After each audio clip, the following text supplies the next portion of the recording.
buddy. You got a toy? We have to put your toys away. Bluey, we have to put your toys away so we can go. We have to put them away.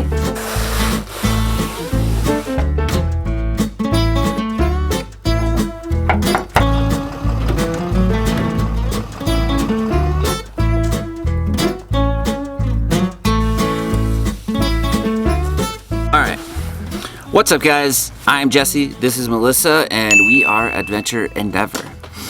We hope you're doing well, and today we're sitting here drinking our coffee, and we decided it would be a good idea to show you guys how we pack up our trailer on a moving day. So today's Sunday, and we are moving, so we want to kind of show you step by step how we pack up our trailer.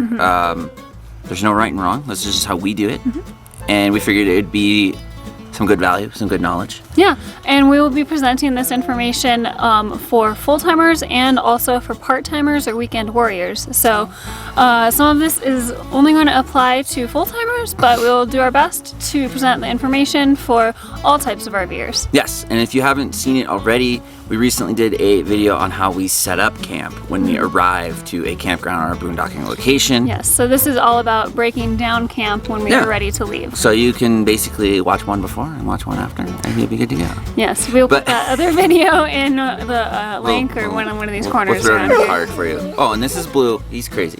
He's a crazy boy. If you guys haven't already, please make sure you hit that subscribe button, and at the end, if you enjoy the video or you find it informative, make sure you give us a thumbs up.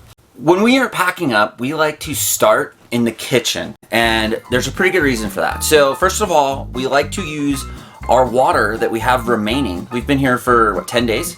So we like to use the water remaining to do all of our dishes, and then as well, we clean the whole kitchen and everything. So when you get to camp, you'll have a full tank of water because we boondock a lot, and then as well, everything will be clean and nice to go.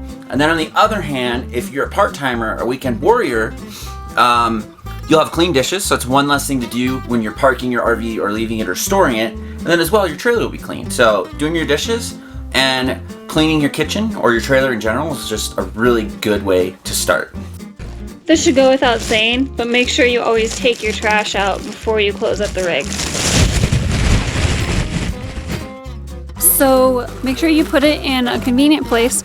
We just like to throw it right in the bed of our truck so that when we get to our dump station or when we get to a convenient place to throw it away, we don't forget about it back there. And we don't have to deal with a stinky, smelly, yucky trash can at our new spot. This is something that is extremely important. After being here for 10 days, obviously you guys sweep your floors, but one of the really big things a lot of people forget about is you want to try and get under your slides the best you can, because this happens almost to everybody. A rock will get stuck under there, you bring your slide in, and then it does a big gouge in your floor. So make sure you're getting under all of your slides very well so you don't ruin your floor. So now that the kitchen is somewhat clean, we will use this half of the sink for storage. We put our soaps, we put our tea kettle, occasional vegetables, and then Melissa's flower thing that just kind of gets in the way a lot. We'll wrap a towel around it. Decoration. And then we'll put it here. This is a good storage place so nothing can flop around. And then in here you can tell we're getting it pretty clean. And then so we like to do a full cleaning, so now we'll probably work on getting our table out, sweeping the floor, mopping the floor. So when you get to camp or when you store your RV, you're good to go. It's just nice and easy. So essentially we like to clean all the areas first and then we start closing it up.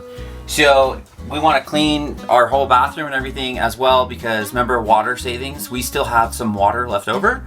So that way when we get to camp, we have a completely clean rig. We will have a full tank of water because we're going to fill up on the way. So that way you won't be wasting any water for your next, 2 weeks, 10 days, whatever long you spend. And as well, if you're going to store your rig's clean, it's easy. You don't have to deal with it later. Always remember that sinks are a great storage area on travel days. We like to put all of our soaps and our giant thing of hand sanitizer that we have for some reason, and anything else that we normally leave on the bathroom counter in the bathroom sink.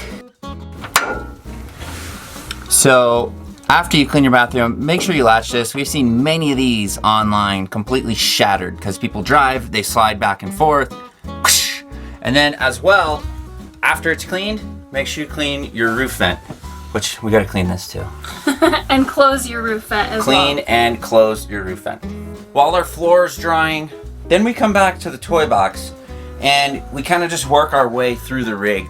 The reason we do this is because we have this sliding glass door which needs to be locked from the inside. So we start in here, we make sure our roof vent, our max air fan is closed, we make sure all the windows are closed, and then we need to secure everything in the desk because it could be a bumpy road, and you know, make sure all the windows are good and kind of just go from there. And we did laundry yesterday, so gotta make sure we put that away too. And then we're gonna go ahead and lock this back door, put the stairs up, and then we're gonna carry on into the kitchen. We will lock that slider. That's kind of our process. We start from the back and then go forward.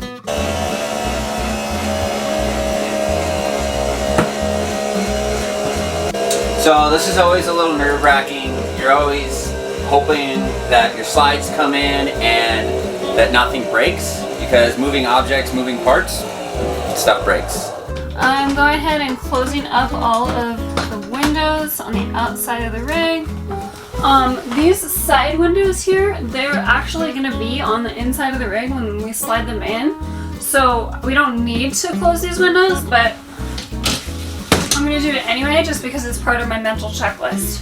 You know, helps to walk around the rig and do everything consistently all at once, closing all the windows and making sure that you are good to travel. Check the upper cabinets, make sure they're all latched. Yep, these are good. Double check the slider. So we have a toy hauler. If you have a toy hauler, you make sure that is latched because that will shatter. Good to go. Everything's good. Yep, I did the back. Everything's good. All right. And then we'll kill the light and bring the slide in. Okay, next thing I'm going to do is make sure all of our stuff in here that can move around is secure.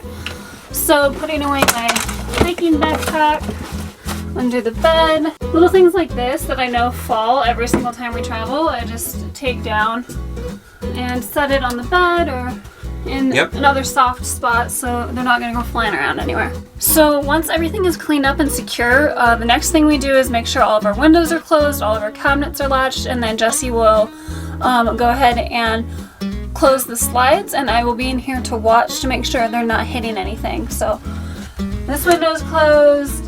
This cabinet is actually not latched, so I'm going to go ahead and latch that.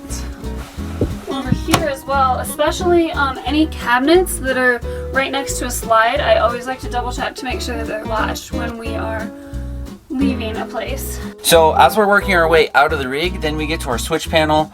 All of our slides are in, and then we make sure, like obviously your awning is in, and we make sure everything is shut off. We even, believe it or not, we shut our water pump off just in case there's some sort of malfunction. You don't want to be driving and then you get to camp and like something is flooded or whatever. It's just good to shut everything off, and that's our final step. So now that everything is all good on the inside, we're gonna go on the outside and put our smoker away, get all of our trash together, put all of our chairs and our mat away, and everything on the outside next. We've got these great little locks that we just installed. I'm super excited about them because I used to always have to bug Jesse to unlock these for me because we only had one key and we never got another key made. So these are just these great little tiny combo locks that we installed recently. Super, super simple and easy. I love not having keys for things. Alright guys, we are all done outside now. The last couple things we want to do are put up our steps just like he just did. Make sure the doors are locked and fold in that handle on the outside. Then we gotta start our walk around. Grab the camera, let's take them with. So as we're doing our walk around, we're starting on one side, going completely all the way around. So I actually do the walk around twice. I do it once before and then once after we're fully hooked up. So checking our windows, checking that our bays are all good. Everything looks good because we're gonna come around and we're gonna have to pull our chocks out, but everything looks good. So far, don't trip, Melissa. There's a root. Giant tree stump. The toy hauler is locked. Are we double check both of these are locked? They're locked. Our ladder is up, pushed up. Windows are all closed. The key is windows, can be a real pain. All right, so everything looks pretty good. So now essentially we're getting into the hitching up segment of this video. So We're gonna open both of our bays. We need to open this one because this is where we keep our chocks and our blocks. And then we need to open this one because this is where our LCI Lippert component leveling system is. So let's do it. Guys, I can't even tell you, I know Melissa just mentioned it, but these freaking combo locks, they're the best. It just simplifies life. We will link them below, and we will also put our other video about installing these in a card for you guys. All right, so this is our system for hooking up the trailer. I back up the truck while Jesse operates the jacks. It's been working out pretty well for us. One thing we really love about the Anderson hitch is that you can come in at any angle pretty much, as long as you're somewhat close, and it will hitch up. Melissa did a great job. Now we brought our front jacks all the way up, and we are finished there, so we can go ahead and lock this bay. We are done in here. We gotta grab our blocks and throw them in the other bay. Another nice thing about the Anderson hitch is we can just drop it on and we don't need to worry about locking a jaw like a conventional. And then we can go do some other stuff. And then we come in and we go ahead and slide the latch. We do our electrical connection, if it will help me out here. Got a little tangle. Oopsies. Oopsie daisies. Plug in our electric. My least favorite part, climbing up here. A few people gave us suggestions on how to make this a little bit easier. I just haven't done them yet. The suggestions were great, guys. On our other Anderson video, we have 2 Anderson videos. Don't forget your breakaway cable for your trailer brakes. Like I said, I still got to do these suggestions that people gave me. What were the suggestions? The suggestions were to switch this so the chains stay in the bed of the truck, so you just hook them on here so it's a little easier. And then instead of going around like this, somebody mentioned like a nylon cable or something so it's easier to clip. But so it's chains, breakaway, electric, and your latch for your Anderson. Don't forget to close your tailgate. We're done in here. The final thing is to remove all of your chocks. Do one more final walk around, because walk arounds are very important, and then close up this bay. Then we are good to go. So pulling out the chocks is always the very last thing we do, because when you're hitching up the trailer, it can still roll back and forth. So that, make sure, ooh, that's a lot of dirt. Make sure that's always your last step. All right, guys, so that's it. We did one more final walk around. Everything looks good. Windows, vents, ladder, everything's locked. All the bays are closed. Truck is completely hitched up. So we're gonna close our last bay here. And like we said, this is just how we hitch up. This is how we get ready to move, and we break down camp. So hopefully you guys enjoyed this video. Like always, make sure you hit that subscribe button. And if you enjoyed it, give us a thumbs up. Thanks for watching.